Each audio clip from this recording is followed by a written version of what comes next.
I'll go 5 minutes. Nice to see the group again. It is awesome. Oh, there you are. I thought you were missing. It's great to see the group again. I was debating whether to read my whole injury list or not. Jared wasn't here, you read it? No, just joking. It's too long. Go ahead. Mayor, you want to start us off? Kyle, the fact that Debo, you indicated Debo, you expected him to be here. The fact that he is here, absorbing practice, is that a sign that the relationship has at least been mended a little bit? Yeah, I think it's always been all right. I mean, I know we go through the business part of this league and things like that, but I mean, I don't think the relationship was ever too far away to not get it back to normal, and I think we're working on that. Anytime you're away from each other for a while, that's always harder, but it's good to get him back in here and start getting him around the guys again. He rescinded his trade request, and are the two sides, trading numbers? Are negotiations active right now? I mean, they always talk. I mean, I'm not going to get into that, and you guys can ask Debo to speak for himself on that, but I mean, love our relationship with Debo, and hopefully that'll help us be able to solve this contractually before we get to the season. Have you personally had an opportunity to sit down with him one-on-one the last couple of days? Not the last couple of days, but yeah, I have. Yeah. Kyle, you've said and Debo said that you guys always have had a good relationship. What's it like for you? Is it a delicate situation for you knowing that, management and Debo have business to talk about and you have a personal relationship with him that you want to keep intact? No, I don't think so. I don't think my personal relationships ever get in line with what I do for a living.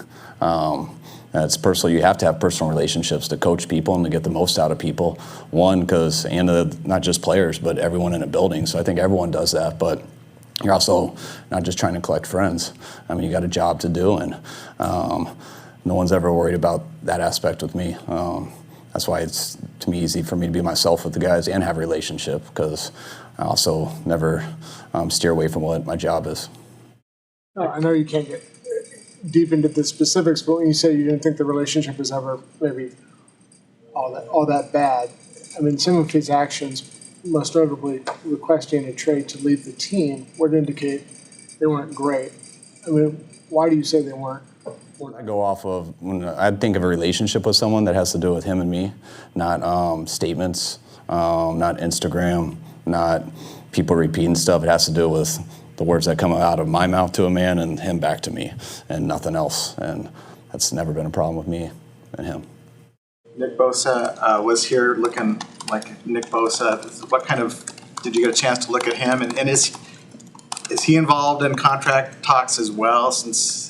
No, we haven't been doing that yet with Nick. Just that's how both sides are going at it now. But and not too concerned with it. I fully expect Nick Bosa being here for a very long time. But seeing him for the first time in a while, Nick always takes care of himself as good as any athlete I've ever been around. And he had a good Florida tan seeing him yesterday. His quads are still huge, and he's ready to play football whenever it's time to go. Okay. Negotiations haven't started with him? Is that accurate? Maybe. No, yeah, they haven't. I'm sure that's a big, I don't know, that's a big tweet or something, but no. It's notable, maybe. So, What do you like about Jake Brendel, and has he always been sort of a factor in your planning for the center position, even before you knew for sure what was happening with Alex? Jake made our team last year as our backup center, and if you do that, you better believe that. All backup guys, you got to believe have the ability to start, and then when they get that opportunity, how long can they do it for?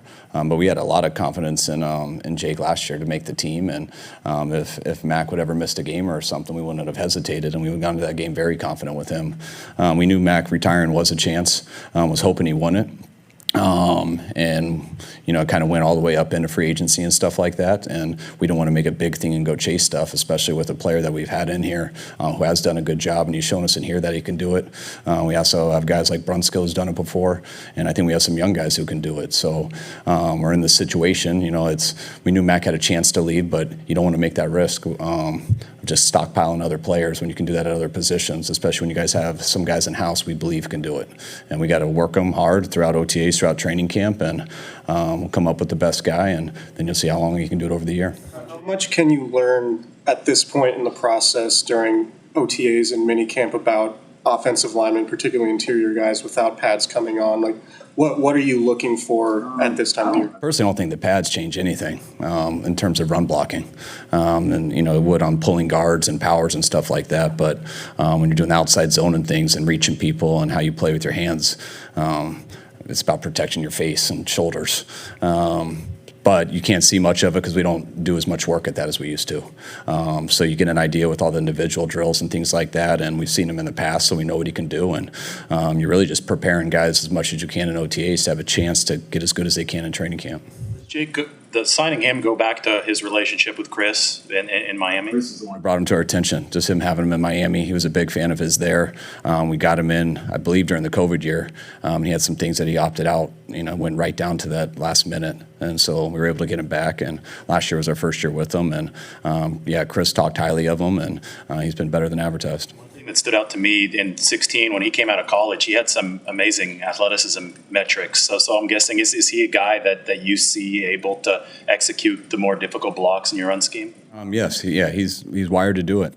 And, you know, and then he's wired to do it, and then it's about staying healthy and being able to adjust each week to some of the guys you got to go against. And that comes with some experience, but I think he's ready for his opportunity, and he's getting a chance to compete with some guys, and hopefully by getting that and getting those reps, he'll only get better. Has there been conversations, Kyle, about going out and getting a veteran center, or are you confident right now? Sorry. Have there been conversations internally about going out and getting a veteran center, or are you guys happy with the group you have, or like kind of take in everything? And so we have a conversation about every position. So you know all the veterans out there, you know the guys who got a chance to pay to come in, you got guys who have a chance to come in and be at the back of your roster, and so you're looking at it at every spot. I know Max announcing his retirement is big news to everyone. We've had an idea about it for a while, so we've been looking at all situations, and right now we feel like we're doing the best one for us. We're going to talk to Brian Schneider tomorrow. What was it about him that, you know, led to his being hired? You've got a bit of a background with him at UCLA, right? I had GA'd at UCLA for 6 months, and he was there, and I would have stayed there longer. They didn't kick me out of school. No, don't write that.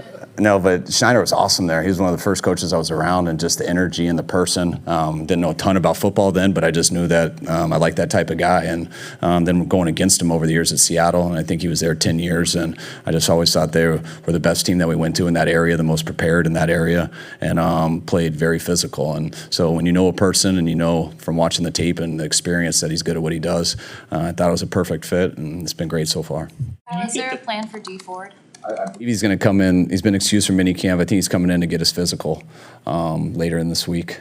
But no, he's not doing anything with us. And then Danny Gray was using a Theragun in his hamstring. Is he going with him? His hamstring last week in OTAs. That's why he was out this week, and he'll most likely be out next week. Have you gotten updates on where Jimmy Garoppolo, in his rehab, and how close is he to throwing? And what was the thought process of just telling him to stay away this week? All his rehab is down in LA, so for him to stop it to come up here for a 3-day minicamp doesn't make much sense for him or for us. So we want him to stay with his rehab. Yeah, I mean, it wasn't a real risky surgery or anything, so I think it just takes time.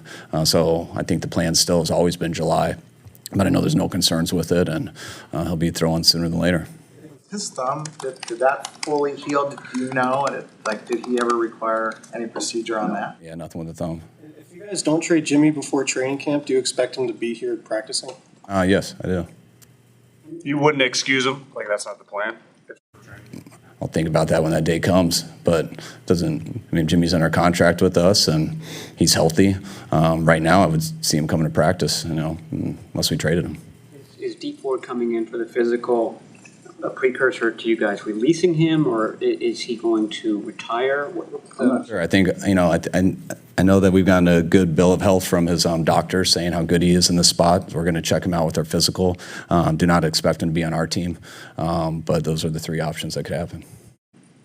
What's important from the quarterback when you're repping red zone, and what did you see from Trey there today? They had a good day today. It's always tough down there, especially when we just did 7-on-7. So when you don't have the threat of a run, it's very tight in that area. So you want very aggressive precision passing without ever turning it over, because you already got 3 points. And from a whole group, I thought today was our best day offensively down there. With Trey, I know there's been much made of his motion and all that stuff, but how much work was done on keeping his head stable? Was that a focus for you guys this offseason, just limiting head movement? When he's throwing? I guess. I look where their eyes are going, moving coverages and stuff. When you're just throwing a football on air, there's lots of things to get out of that and stuff, which guys work on. Mainly quarterbacks work on that stuff away from their coach. That's like little things. But when they're with us, it's about playing the game. It's about how to get the ball out on time, how to not take a sack, how to move coverages, where to look with your eyes, things like that.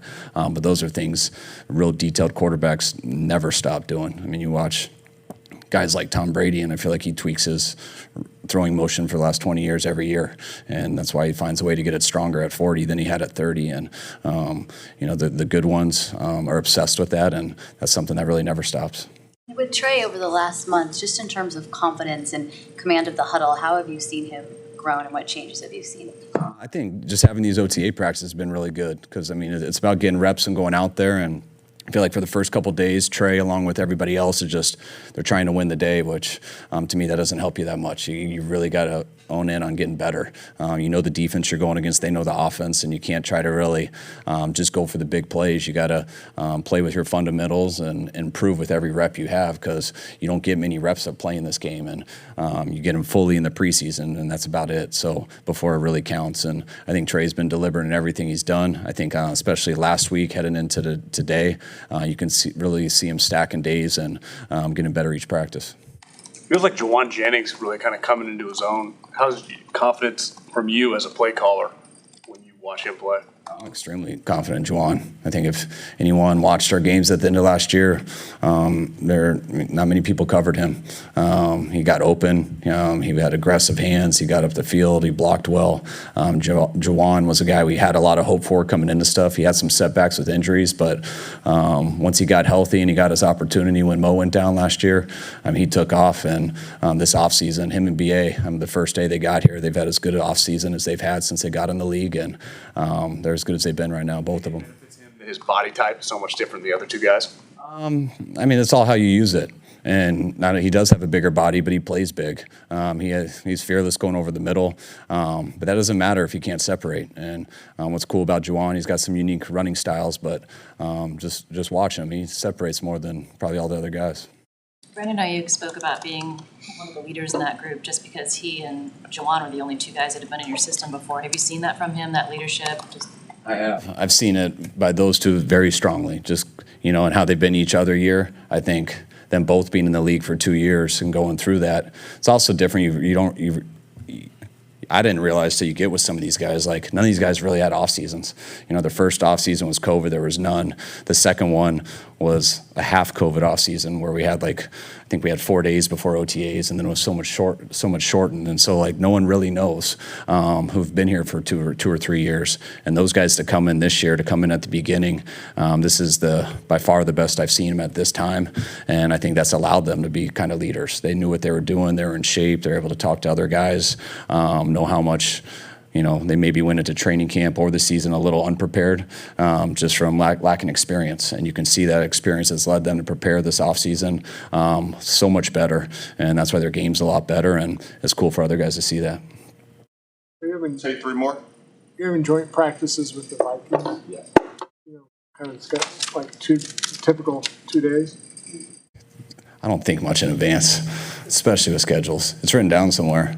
I think we'll probably take 2 days off before whenever we play, and then we'll practice 2 days before that. What's Charvarius Ward? We didn't see him on the field or practice last week or today. What's going on with him? We're just being smart with him. Well, he's done some real good work. He's been awesome, and we're just taking it easy with him right now. Last year, you canceled the minicamp. I think that came on the heels of a couple of serious injuries. This year, you moved it up.